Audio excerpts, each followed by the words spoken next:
We're live. Good evening, ladies and gentlemen. We got Jose checking in. Hello. He enjoys Absolutely. this new space that I'm in this evening. We We are are resilient. war. We are We are resilient. war. 1 year, Michael. We got a 1 nice year. little. How about that? We have. It's crazy. Like we had a bunch of guests on last week to be able to celebrate with us, but it's nice to just have the 1-on-1 two here this evening to Yeah. kind of recap, go over what our plans are for this little venture that we're going on, and we might as well start with the little clip. So All right, here we here we go.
It's better every time I watch it.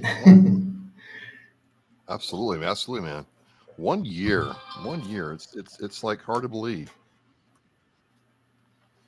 So, what have you learned this We're looking last at year, about Mike?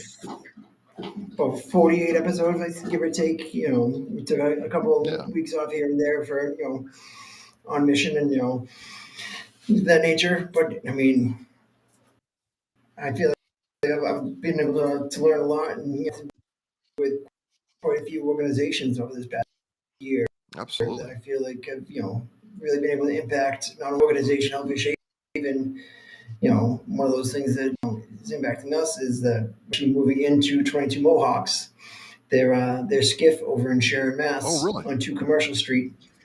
We're going to be we'll have a physical location once again for Hellfish Haven. We'll have guys come in, play games, whenever we're available. I'll try to be at the office, 3 to 4 days a week, and then we'll try to do like a monthly either trivia or a game night in collaboration with 22 Mohawks. And we're just really so I feel like we're both you know you know oriented to the same goals. So I think it'll be a lot better match for us versus our old location in Brighton that just kind of we kept bumping heads with the ownership. They were very Sure. corporate versus 22 Mohawks, which is run by a veteran and veteran families versus an organization that was very run by a CEO that was looking out for the $9 million that they had in their bank account. So, I mean, it's obviously a tough to work, as a new nonprofit when you've got about $900 in the bank. When you're working with somebody with 9 million, you're kind of not on even Yeah, playing field. So sure. Absolutely. I feel like with 22 Mohawks, we'll be able to work with each other, fill in those needs that their organization that Help Shaping can help with them, and then again what 22 can help with Hellfish. Awesome, dude. Awesome. So it's a good time for you, good time for people to connect with Hellfish Haven. And, you know, thank you, 22 Mohawks, for supporting what Michael's doing. Yeah, so it should be good. And then also wanted to throw it on your agenda and see what you were up to in, I believe it's April. I'm going to throw it up here, the flyer. This comedy show is going on in support of the Special Splendy Foundation and Mindy's Mission, which is a big supporter of the veteran community. And if you have availability, they would like us to do a live war from the event. April 12th. Yes, All right, I'll look and see. I'm not. even if you're going to be remote, we can do I can do there and you can do wherever. Yeah, yeah, yeah. I just They'd just like to do like a 6 o'clock if available. why am I? I'm thinking though. There's something going on, so I can't confirm just yet. I'll let you know. Gotcha. No worries. Just wanted to throw it out the radar, give you Absolutely. the time and heads up that way. I'm not being like the week before, being like, "Hey, psst, Travis, next week we got to do this." I signed this up. Oh shit! Oh boy. Oh boy. But no, what was that? What did you just do, buddy? You wanted to show the flyer one more time. There you go. There you go. Can't go wrong there. All right. And I'd like to re-enable my camera too, buddy. Okay, did you want to be on camera? Is that what you wanted? Yeah, he does. Jose, here we go. Jose's part of the show, man. Absolutely. And so Jose, he'll turn 4 this August. Wow. Even though he's got that baby face, he's he's been with me now. Uh, come around St. Patrick's Day, it'll be 3 years that he's been with me. Nice. So I've had him since he was a little guy. And they're down in Georgia. They rescued him, brought him up here to New Hampshire. Operation Delta Dog hooked me up with him, and we did the 12 to 18 months training through Operation Delta Dog, and that was real good to do. And that's one of the things that 22 Mohawks does too is they do service dogs for veterans, and we were looking at the office space the other I thought day. they did more like. I thought they did more like they're not true service dogs. They're not. They're like emotional support or comfort dogs. Yes, Yep. correct. So they get the dogs from when they're very young, Oh, and they'll now work with them. Jose's a true service dog, right? Yes. So Okay, gotcha. Jose actually does uh, tasks for me. So to be considered a service dog, they have to perform a task for you. Got you. So, and that's what Jose does for me is he performs tasks for me, and he's able to work with me to make sure that I'm able to be the big Mike Geary that I am today.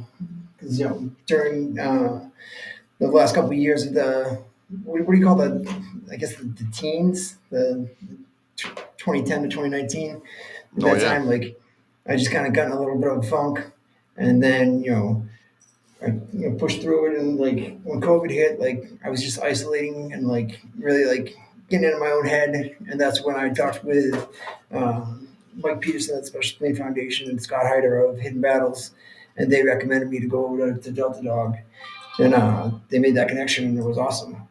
And I see that I got your 6 2 missions. Is that the proper So I got name? your six. I got your 6 2 lives at once. Yes, I saw that your fundraiser is going very well.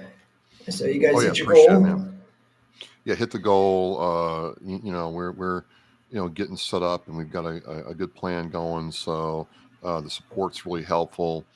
We're working on our objectives, which is getting our trainers certified and being able to provide certified qualified service dogs for veterans. So you know we won't give away as many dogs as 22 Mohawks, but we just won't.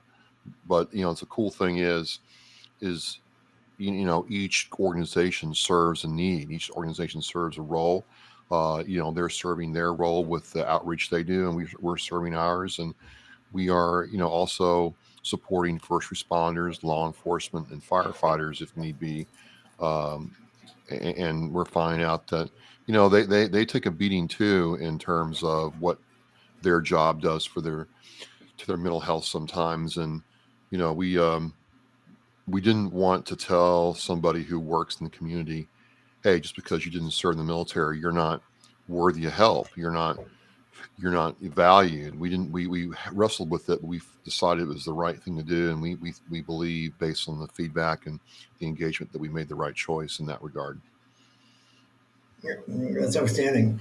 And and definitely whatever I can do to help you guys out to promote put out flyers, or come in and to talk with the staff, and show them things that have worked with Jose, and lessons learned through Maybe working with him for a couple of years. I definitely love that. I'll get with Amber. Maybe we can have her on a war session. She can tell you the story and where she's at, and you can see, how it compares to, getting Jose. That'd be really cool. Yeah, because it was definitely at times it felt like being on a dating site, like when you're working with the different dogs, like it's like you start working with a dog, and then it's like all of a sudden now that dog goes to a veteran that's been there in the program longer, and you're like, oh man, it's like really kind of starting to match with the dog and do things. And then Sure. like for Jose, like they wanted to make sure that he fit the needs that I needed, so like they made sure he was good on the commuter rail, that he was okay on the subway, and those things like that. And like once he was good with that, and like me and him, like we'd go around, like Delta Dog would take us to like the mall for training. We'd go to IHOP and make sure that he was comfortable, like being underneath the table during the meal, and stayed there and wasn't getting up and scavenging and things like that. Yeah. And Yeah. like it's really good to be able to go out in the community and do that training as well, not just always in the classroom, because you want to be able to experience things that you're going to do when you're on your own, and when Right. you have the trainers there available, it definitely helps you understand how to work with the dog better. I mean, there's definitely times where you know you're with the dog after after you get the dog and the dog comes home with you, that the dog's with you all the time from that point out. And like it's basically to me, I think it's funny because like people be like, hey, Jose, right? And they're like, I'm like, no, that's the dog's Jose. I'm like, it's like, I'm like, it's fine, Jose's the important one, as long as you remember one of us. Nice. But Yeah, man. I definitely, mean, I mean, it's a really interesting, way to advocate for veterans and others. Um, it's called man's best friend for a reason. So we take that and try to pair a dog that would be destroyed, in a pound or kill shelter because there's just so many of them with that veteran in need. And it works out. And we got Steve and Joyce checking in. That's pretty cool. so So Steve good stuff. was with me on my third tour in Iraq when we went to Anbar province. He is also a big fan of the 22 Mohawks. Steve's got a fresh Mohawk going on right now. I'm actually Oh yeah. growing on my hair because they said they would like me to shave a Mohawk for the start of so I'm just get together for that opening weekend. Uh, in their skiff, they call it. They have pictures of their sea, black and white with the Mohawk, and they said you're gonna have to get one of you up there. So I'm looking forward to shaving. Well, there's nothing here to shave, unfortunately. So, you know, we'll have to. You'll have to live. I'll live vicariously through you, Mike. But again, it's just great that 22 Mohawks has opened their doors to what you do. I mean, I try to tell people all the time, man, that gaming in the last 30 years is a common theme with everybody in the military, right? You know, you play Madden or NHL or GoldenEye, do whatever. So, now it's COD and other things, and it just brings people together. So why not, do it afterwards? You got some epic Mario Kart matches, man. Epic Mario Kart matches for sure.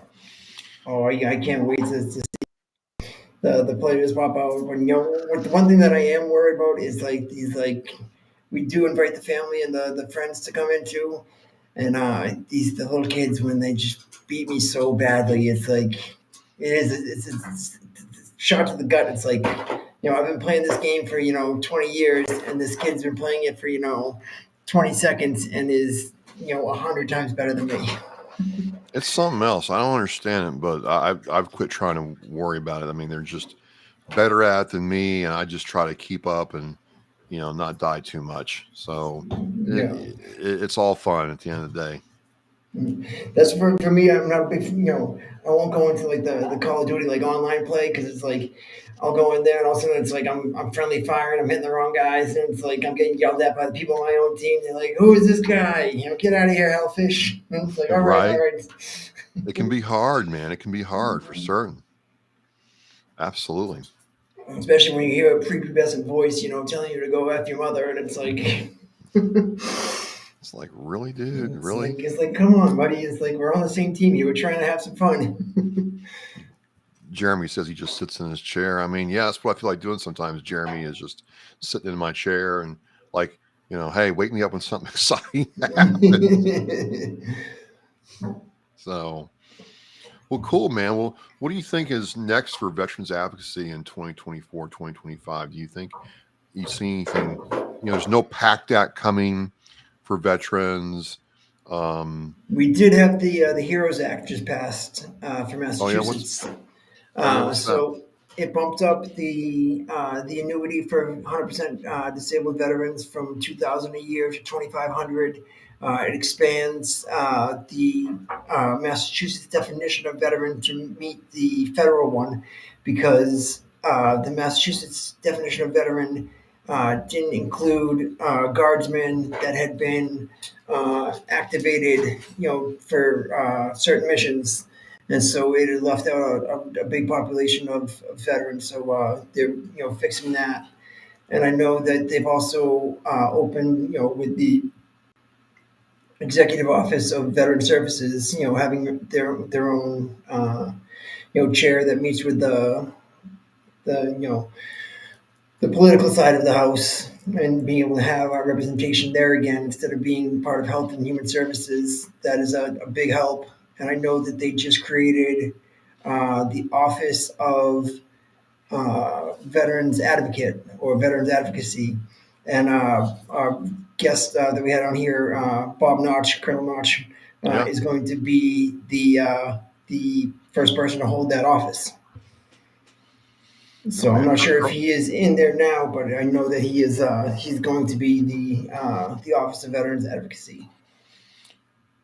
yeah. He just he's a really interesting story, and the way he came out of the army into the National Guard into collaborate.vet, and now this role just really shows that yeah, he does leadership at a very high level and understands leadership in several different areas. So congratulations to him, and they're in good hands. They're in really good hands with Colonel Notch. Yeah, and so that'll be good to see. How that expands and goes, and then there's a couple more items on it on the Heroes Act that were added and fixed to make sure that the it was basically just filling in gaps that had been overlooked throughout the years of making sure that caregivers are taken care of, making sure that that there's is it respite or respite for like Res- to make sure, respite, respite.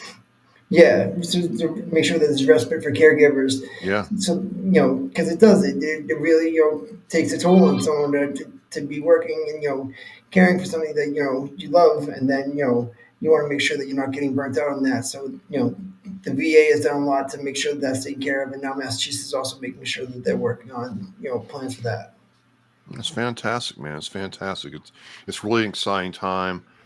You see a lot of people wanting to help veterans out and share what they have or share their knowledge, and it's more than just writing a check. It's getting involved and understanding what can and cannot be done. And I love it when civilians try to reach you know out to veterans and want to help them. I love it when veterans can't talk to civilian about what they do and what they did, and how that impacted their life. So it's just a really exciting time to be doing this, Mike.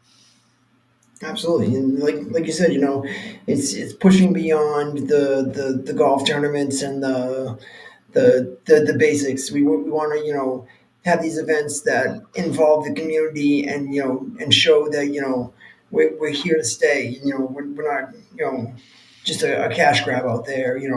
That those events are great to raise funds, but there needs to be more done to take care of the veterans and to engage them, and that's where I'm hoping that having the physical location for the Haven again will be a place where guys feel comfortable coming in and unwinding and using games to be a launch pad to have them come in and be able to learn about their benefits and be able to learn about the different programs that are out there because things um, like I try to have on hand at these events are like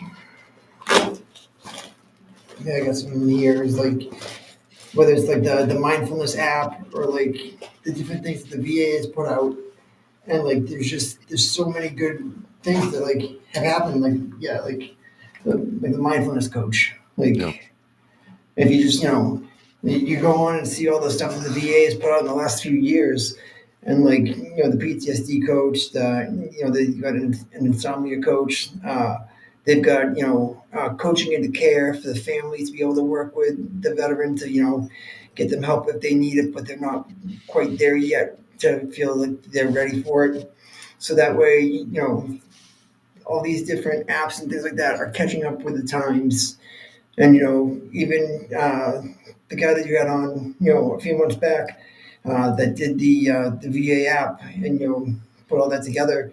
I've had folks come and tell me that they love the app now, being able to have everything under one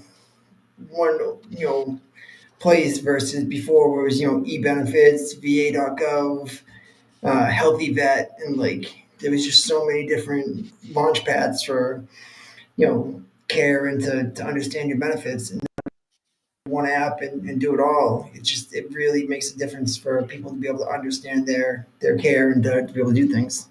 for sure, man, for sure. And it's really, like I said, it's an exciting time, and you can get, your benefits information, your prescriptions, your communication with your primary care specialist right there on the app. I mean, I've had to do it in the last couple of years where I had to email or secure message rather my primary care, and they get right back to you, and they try to make sure you're taken care of.